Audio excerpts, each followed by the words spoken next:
xubno ka tirsan guddiga farsamada ee maamul sameynta gobolada Galgaduud iyo Mudug ayaa kulan ay ku qaateen magaalada Gaalkacyo oo ay kula qaateen bulshada ku dhaqan magaaladaasi waxa ay faahfaahin ka bixiyeen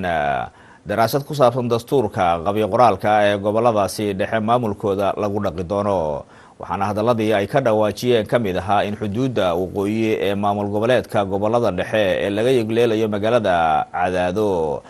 galmudugna loo bixiyay xuduudiisa waqooyi inay noqonayso gobolka Nugaal sida ay ku sheegeen qoraalada ay markaasi qaybinayeen faahfaahinta warkani waxa inoo soo diray wariyaheena Liibaan Cajiib Xaaji xubnahan ka socda guddiga farsamada ee maamul sameynta gobolada Mudug iyo Galgaduud isla markaana maalintii shalay soo gaaray magaalada Gaalkacyo ayaa maanta waxay kulan looga doodiyay dastuurka uu yeelanayo maamulka gobolada dhexe ay la qaateen qaybaha bulshada ee degmada Gaalkacyo guddiga farsamada ayaa u qaybiyay bulshadii ka soo qayb gashay kulankan nuqul ka mid ah dastuurka si ay fikradooda ugu biiriyaan maadaama la filayo in ergooyinka ka qayb galaya shirka ay ansixiyaan goobta loogu doodiyo dastuurka ayaa waxaa goobjoog ka ahaa duqa degmada Gaalkacyo siyaasiyiin iyo qaybaha bulshada ee ka soo jeeda gobolada dhexe ee dalka Soomaaliya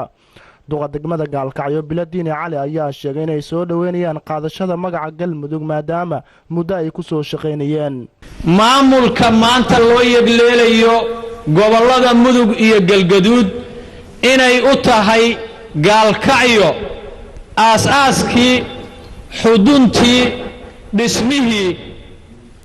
hore loogu soo abuuray maamulkan maanta la jaan qaadaya maamulada kale ee Soomaaliya waxaa nasiib wanaaga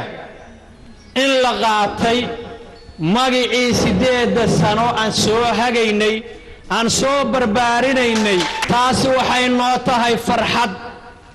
intii ka soo shaqaysay ee juhdiga soo gelisay oo ay number 1 u yihiin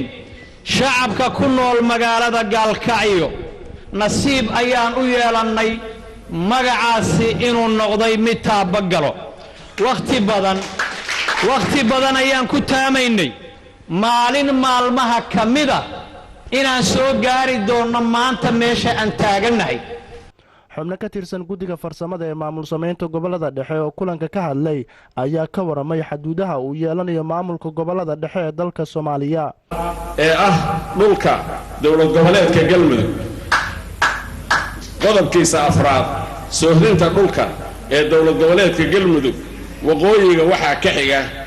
meeshaas ereyga ku qoran waxa weeye gobolka Nugaal ayaa ergadu ansaxay intaas waan idin sheegaynaa waxba yeesay idinku margan ereyga ku qoran waxaan idin sheegaynaa